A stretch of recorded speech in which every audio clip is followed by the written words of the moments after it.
He pretended to love me to save me. But the billionaire fell for real. Part 1. The night everything shattered. Let me tell you about the night Ama Surwa's life imploded in front of 500 people. But first, if you're into stories where fake relationships become dangerously real, billionaires actually risk everything, and plot twists hit harder than you expect, hit that subscribe button, turn on notifications and drop a like. Trust me, you'll want to see where this goes. These stories don't tell themselves for free, and your support keeps them coming. Now back to Ama. She's standing in the grand ballroom of the Kempinski Hotel in Accra, wearing a gold gown that cost 3 months' rent. Around her, Ghana's elite sip champagne and pretend to care about art. She's the guest of honor tonight, the 32-year-old art curator who just secured a multi-million-dollar exhibition deal with the National Museum. Her face is on billboards. Her name is in magazines. She's made it, except her ex-boyfriend is about to make sure everyone knows she hasn't. Kwame Menson takes the microphone. Venture capitalist. Old money family. The kind of man who wears his privilege like cologne, expensive and suffocating. They dated for 2 years. He wanted a trophy. She wanted a partner. When she chose her career over playing the perfect girlfriend at his business dinners, he didn't take it well. Before we toast to Ama's success, Kwame says, his smile sharp enough to cut glass, I think we should talk about what it really takes to get ahead in this industry. Ama's stomach drops. See, some people work hard. Some people have talent. And some people... He pauses for effect. The room goes silent. Some people know exactly which powerful men to get close to. I have the texts to prove it. He doesn't show the texts. He doesn't need to. The implication hangs in the air like smoke. 500 phones come out simultaneously. Someone gasps. Someone else laughs. That nervous, cruel laugh that means they're grateful it's not happening to them. Ama can't breathe. The room is spinning. Her mentor, Dr. Osei, won't make eye contact. The museum director is already typing furiously on his phone, probably drafting a statement about reviewing the situation. She runs. Not gracefully. Not like a woman who has her life together. She just runs. By the time she gets home, she's trending. #AmaTheClimber. The blogs have already written their think pieces. How women use men to get ahead. The Ama Surwa story. Her Instagram is flooded with messages calling her every name you can imagine. Worse. Some of them are from people she thought were friends. Her phone rings. The museum. They need to pause the exhibition while they assess the optics. It rings again. Her landlord. Someone posted her address online. There are photographers downstairs. Again. Her mother, crying, asking what she did wrong in raising her. Ama turns off her phone and sits in the dark of her apartment, still in that gold gown, and realizes something terrifying. This is how it ends. Not with a bang. Not with a fight.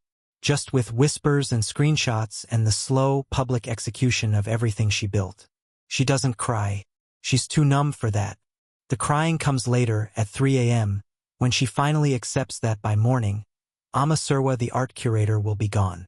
In her place will be Ama Surwa, the cautionary tale. The woman other women will reference when they want to be taken seriously. At least I'm not like her. At 11 p.m. the next day, someone knocks on her door. She almost doesn't answer. But something about the knock is different. Patient. Not aggressive like the journalists who've been camping outside. She opens the door a crack.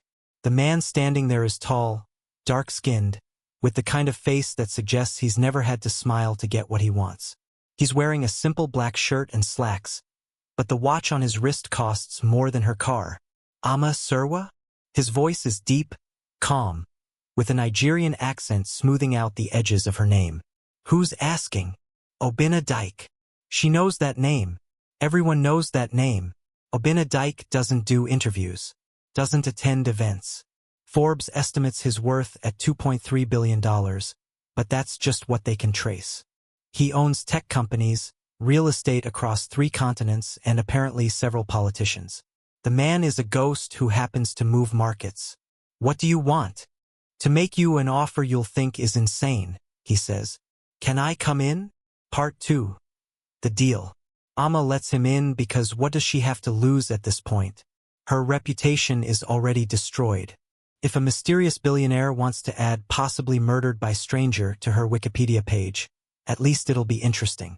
Obinna doesn't sit. He stands by her window, looking out at the photographers below like they're slightly interesting insects. I've been following your work, he says. The exhibition you curated on post-colonial African identity. Brilliant. The way you juxtaposed traditional Kent patterns with contemporary digital art. Why are you here? Amma cuts him off. She's too tired for small talk. He turns to face her. Because I watched what Kwame Mensah did to you, and I found it offensive. Offensive. You're a brilliant curator being reduced to tabloid fodder because a mediocre man with inherited wealth couldn't handle being left. It's offensive to art, to intelligence, to basic human decency. Amma laughs, and it sounds slightly unhinged. And what? You're here to defend my honor? We've never met. No, Obinna says carefully. I'm here to propose a business arrangement. He explains it quickly, clinically, like he's pitching to investors. He has a problem.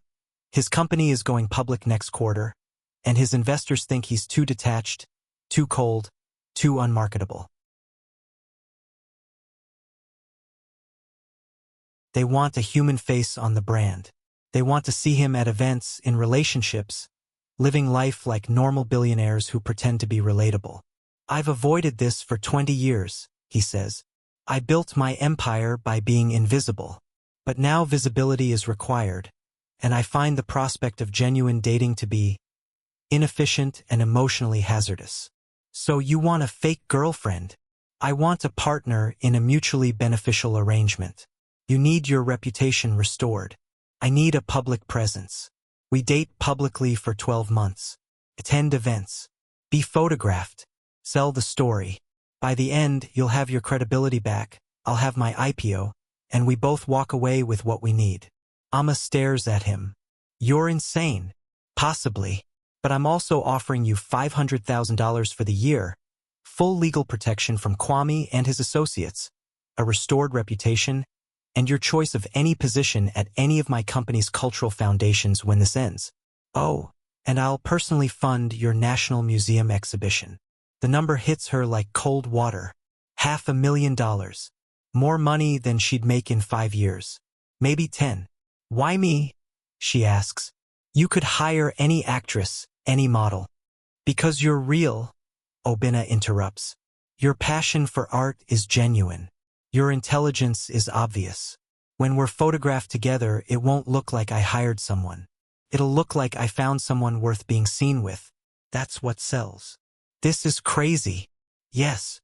People will think I'm exactly what Kwame said I am. A gold digger who... No! His voice cuts through the air like a blade. They'll think you're a brilliant woman who caught the attention of someone powerful. There's a difference. By the time I'm done, Kwame Mensah will be a footnote in your success story, not the other way around. Amma walks to her kitchen, pours herself wine with shaking hands. Her brain is screaming that this is a terrible idea. That fake relationships never work. That she'll end up more broken than she already is. But her heart, the part of her that's been shattered and bleeding for the last 48 hours, whispers something different.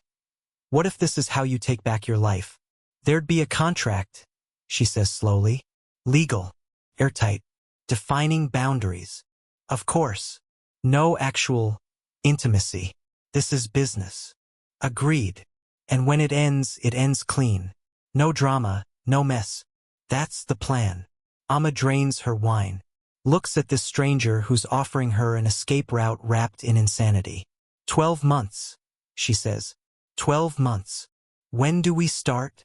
Obinna pulls out his phone, opens Instagram, and hands it to her. There's a photo ready to post.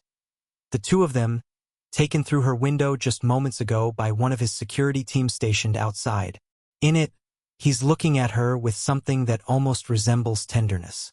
She's looking at him like he might be her salvation. The caption reads, "Some people are worth being seen for. #new beginnings. Now," he says. "We start now." She hits post. Within minutes, The internet explodes for the second time in 48 hours. But this time, the narrative is different. This time, Ama isn't the villain. She's the mystery. The woman who somehow caught the attention of the most elusive billionaire in Africa. #Obiama starts trending.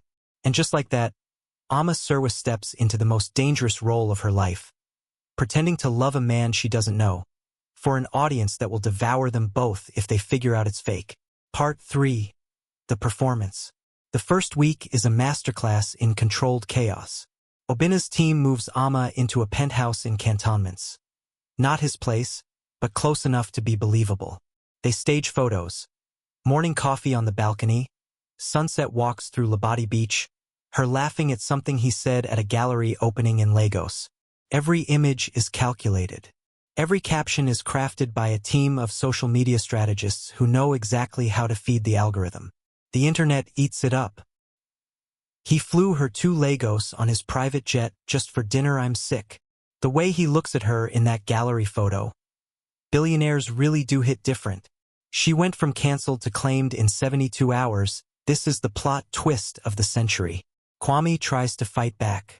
He posts cryptic messages about seeing through facades and women who collect powerful men. But his narrative has lost its power. Obina's PR team has been quietly leaking information about Kwame's own questionable business practices. Within a week, Kwame's company is under investigation for tax fraud. He goes quiet. The exhibition is back on. The museum releases a statement about standing by their curator during difficult times. Ama should be relieved. The plan is working. But there's something unsettling about how well it's working. About how easy it is to slip into this role. Obina is not what she expected. She thought billionaires would be arrogant, demanding, exhausting. But Obina is quiet, thoughtful. When they're alone, away from cameras and staged moments, he asks her about her work. Really asks. Listens to her talk about the intersection of traditional and contemporary African art like her words actually matter. Why did you become a curator? He asks one night. There in his Lagos penthouse, rehearsing their story for an upcoming magazine interview. She's supposed to say something romantic about fate. Instead, she tells the truth. My grandmother was a weaver, Ama says. She made Kent cloth in her village. When I was little, she'd let me sit with her while she worked. She'd tell me stories about each pattern, what they meant, who wore them, why they mattered. She died when I was 12 and I realized all of that knowledge, all of those stories, they die with people if someone doesn't preserve them. So I became a curator to make sure the stories survive. Obina is quiet for a long moment. Then, my mother was a teacher in a village school in Enugu, taught for 40 years, died without anyone knowing her name outside that village. I built this empire thinking visibility would honor her legacy. Instead, I became so invisible that I forgot why any of it mattered. It's the first real thing he's shared with her. Not the practiced biography his PR team feeds to journalists. Just truth. Ama feels something shift in her chest. Something dangerous. By month 3, they're in Accra for a charity gala. They've perfected the performance by now. His hand on her back. Her laugh at his jokes. The way they lean into each other like they share secrets. But backstage, while his team is managing some crisis with the caterers, Ama's heel breaks. She stumbles and Obina catches her. His hands are on her waist. Her hands are on his chest. They're close enough that she can see the gold flecks in his dark eyes. Are you all right? He asks, and his voice is softer than she's ever heard it. Fine, she whispers, but she doesn't step back. Neither does he. For a moment, just a moment, the performance feels real. Then his phone rings. The moment shatters. They step apart like they've been caught doing something wrong, even though they haven't. Even though this is all supposed to be fake anyway. That night, alone in her penthouse, Ama admits something terrifying to herself. She's starting to care about him. Not the performance. Not the arrangement. Him. The quiet way he remembers how she takes her tea.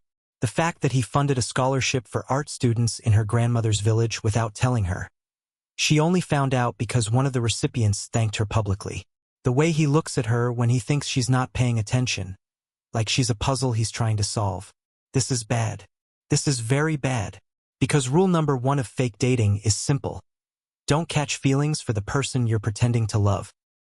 And she's breaking that rule so catastrophically that she doesn't know how to find her way back. Month 5. And Obinna realizes he's in trouble. He's in a board meeting in Lagos discussing quarterly projections, market expansion, the usual.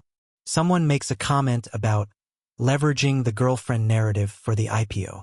They're talking about Ama like she's a marketing tool, like she's a strategy, not a person. And Obinna finds himself furious, not mildly annoyed, genuinely, viscerally angry in a way he hasn't felt in years. He dismisses the meeting, sits alone in his office, tries to remember when this stopped being an arrangement and became something he looked forward to. When her texts became the first thing he checked in the morning. When the thought of the contract ending in 7 months started feeling less like relief and more like loss. He's falling for her, has been falling for weeks, maybe months, and he has no idea what to do about it. Because telling her means risking everything. If she doesn't feel the same way, the next 7 months become unbearably awkward. If she does feel the same way, then what? They're building something real on a foundation of lies. How does that ever work? He doesn't tell her. He keeps performing. And the performance gets harder every day because it's not a performance anymore. Not for him, but she doesn't know that, and he can't find the words to tell her. Month 6, and everything changes. They're in his penthouse in Accra. She's looking at his art collection. Pieces he's acquired over the years, never shown anyone. She stops in front of a small painting. It's abstract, vibrant, clearly African but modern in execution. Where did you get this? Her voice is strange. A gallery in Enugu. 10 years ago. Why? She's crying. Actual tears streaming down her face. Ama, what? My grandmother painted this. Her voice breaks. She painted it the year before she died. I thought it was lost. I've been looking for it for 20 years. Obinna doesn't think. He just says, it's yours. I can't. This is worth. It's yours, he repeats. It should have always been yours.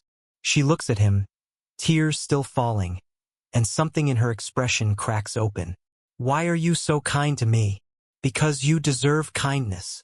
Obinna, because somewhere in this fake relationship, I forgot we were pretending. The words hang between them like smoke. She stares at him. He stares back. What are you saying? She whispers. I'm saying this stopped being a performance for me months ago. I'm saying I look forward to our staged photo shoots more than I've looked forward to anything in years. I'm saying when you laugh at my jokes, even when they're scripted, it's the best part of my day. I'm saying. She kisses him. It's not planned, not scheduled, not part of any performance. It's just them in his living room, with her grandmother's painting between them, finally admitting what they've both been too afraid to say. When they break apart, she's laughing and crying at the same time. This is so stupid. This is the stupidest thing I've ever done. Falling for me? Falling for you when we have a contract that ends in 6 months and explicitly forbids this. We could renegotiate the contract. Or we could just be real. No more performance. No more strategy. Just us. Obinna pulls her close. Just us. For the first time in 6 months, they're not performing. They're just two people who accidentally found something real in the middle of a beautiful lie. And it feels like freedom. Part 4. The truth surfaces. They keep it secret for 3 weeks. Not the relationship. Everyone thinks they're dating. They keep secret that it's real now. That behind closed doors, they're not rehearsing their story. They're building one. Real conversations. Real touches. Real vulnerability that terrifies them both. Ama tells him about the panic attacks she had after Kwame's public humiliation. How for months she couldn't sleep without seeing those 500 faces staring at her. How she still checks social media obsessively, waiting for the next attack. Obinna tells her about his childhood. Growing up poor in Enugu. His mother cleaning houses to pay for his school fees. How he built his empire with ruthless efficiency because poverty taught him that vulnerability was a luxury he couldn't afford. How he spent 20 years building walls so high that he forgot what it felt like to let someone in. I don't know how to do this, he admits one night. They're tangled together in his bed, her head on his chest. The relationship part. I've spent 2 decades avoiding exactly this. You're doing fine, Amma murmurs. I'm terrified I'll ruin it, that I'll revert to who I was before. Cold, detached, emotionally unavailable. She lifts her head, looks at him. Then don't. Stay here. Stay present. Stay with me. Always, he promises. It's the most honest word he's ever spoken. Month 8 and Kwame makes his move. He's been quiet. Too quiet. Obina's security team warned that silence from a man like Kwame is more dangerous than noise. Wounded pride doesn't heal, it metastasizes. The attack comes at 6 a.m. on a Tuesday. A media blitz coordinated across multiple platforms simultaneously. Blog posts, news articles, social media threads, all releasing the same information. Evidence of Amma's relationship with Obina being a paid arrangement. Leaked emails, contract excerpts, financial transfers, text messages between Amma and Obina's assistant discussing performance schedules and public appearances. The narrative writes itself. Gold digger Amma Surwa caught in elaborate scam. Billionaire Obina Dyke fooled by calculating woman. The $500,000 fake relationship that deceived Africa. It's devastating because it's half true. The relationship did start as a paid arrangement. There was a contract. There were performance schedules. But the truth, that they fell in love, that it became real, that part doesn't fit the narrative. And narratives don't care about nuance. Within hours, they're not trending. They're trending as a cautionary tale. Every think piece from months ago gets revived. We told you so. Women like this. Never trust what you see on social media. Amma's phone explodes. The museum calls. They're reassessing again. Brands that signed her for partnerships are reviewing their options. Her Instagram comments are a war zone. Worse. People are going after Obina too.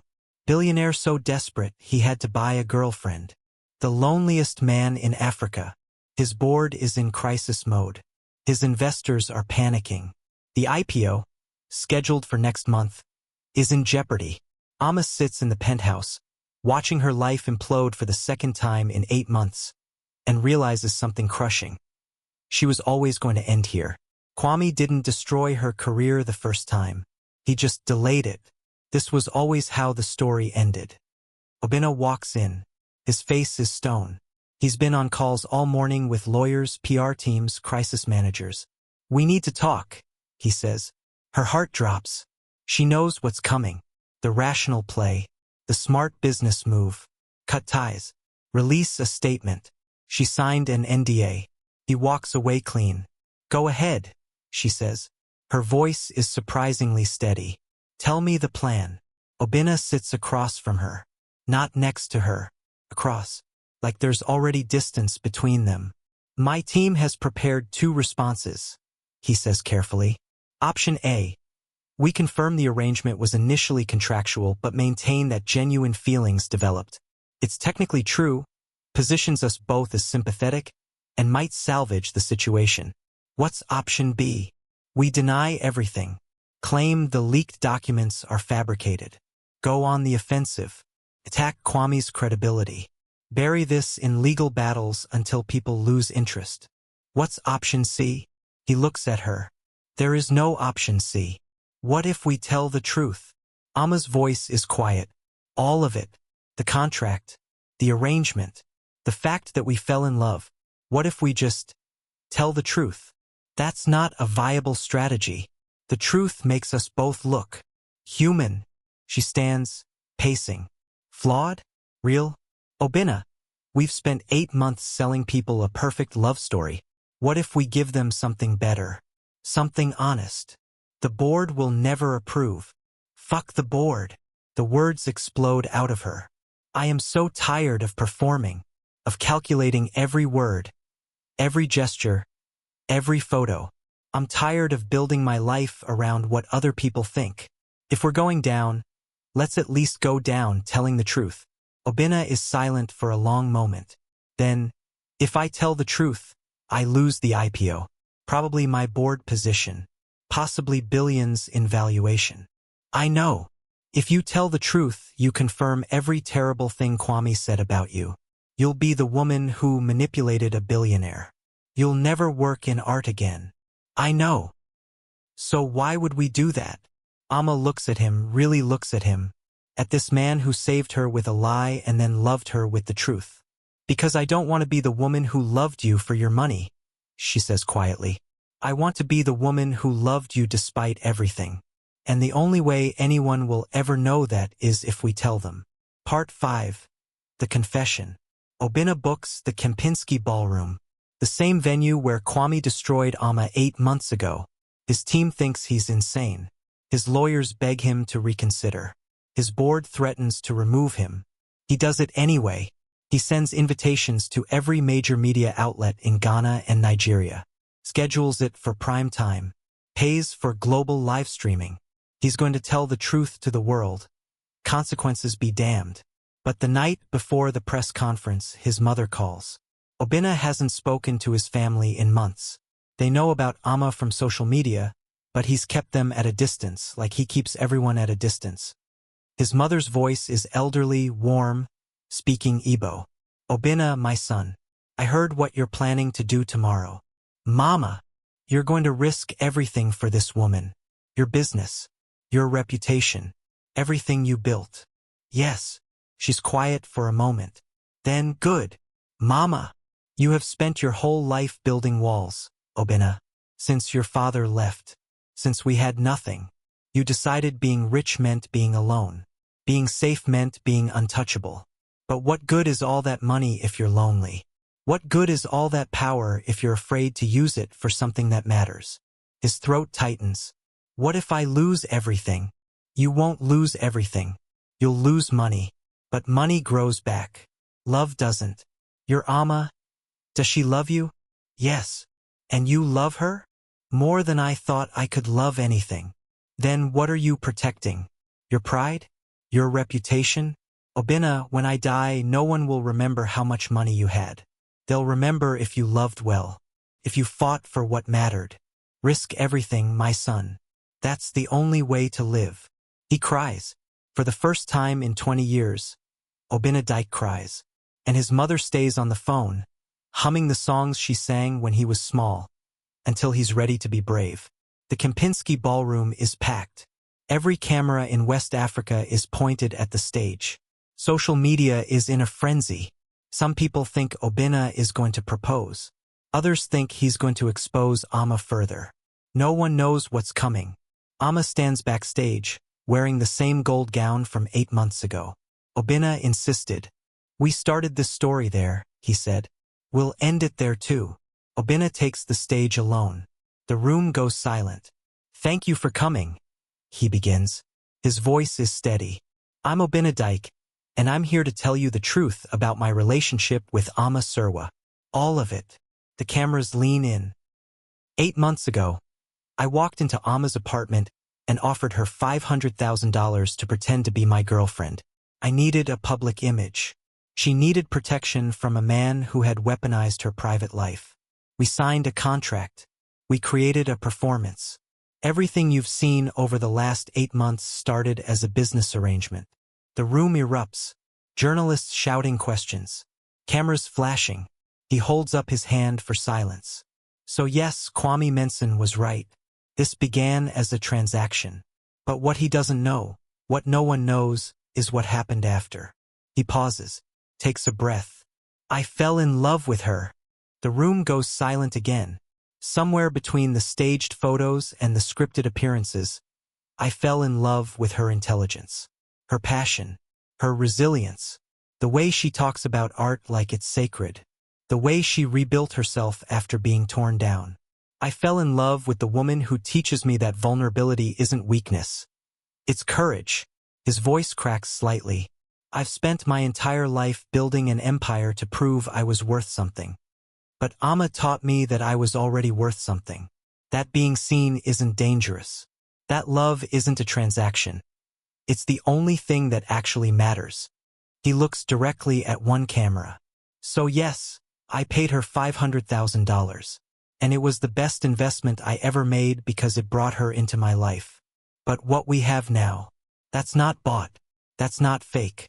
That's real and messy and terrifying and the most honest thing I've ever done. He gestures to backstage. Ama, please come out here. She walks onto the stage and the noise from the crowd swells. She stands next to Obinna, takes the microphone. My name is Ama Surwa, and I took money to pretend to love a billionaire. She lets that statement breathe.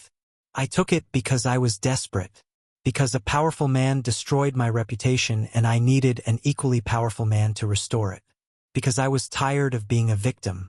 So I became what Kwame always accused me of being: strategic, calculating, willing to use my proximity to power for survival. Her voice strengthens. But here's what nobody tells you about fake relationships. They don't stay fake if you're not careful, because Obinna didn't just offer me money. He offered me respect. He listened to my ideas. He funded scholarships for young artists. He treated my work like it mattered. He saw me as a person, not a prop. And I fell in love with him not because he's a billionaire, but because he's the first man who made me feel safe enough to be myself. She turns to face him. So yes, this started as a contract, but it became a choice. Every day I choose him, not his money, not his status. Him, the man who's so terrified of vulnerability that he built an empire to hide behind. The man who's standing here, risking everything, just to tell the truth about us. She looks back at the cameras. You can believe what you want about me. Call me a gold digger. Call me strategic. Call me whatever makes you feel better about your own compromises. But I know the truth. I chose love over safety. And that's the bravest thing I've ever done. Obinna takes her hand, addresses the crowd one final time. We're not perfect. This story isn't a fairy tale. It's complicated and messy and started with a lie. But what we're building now is real. And if that costs me my IPO, my board position, or my reputation, then so be it. Because I'd rather be honest and broke than rich and alone. He looks at Ama. I love you. For real this time. I love you too. I think I have for months. They kiss. Not for the cameras. Not for the performance. Just for each other. The internet explodes. But this time, it's different. The comments pour in. They really just said, fuck the fairy tale. Here's the truth. And I'm sobbing. He literally risked billions to prove his love was real. I can't. This is the most honest thing I've ever seen from rich people. She chose love over her reputation twice. This is the love story we needed. The next morning, Obinna's board votes to oust him. His IPO is cancelled. His company loses 30% of its value overnight. He doesn't care. The museum stands by Ama.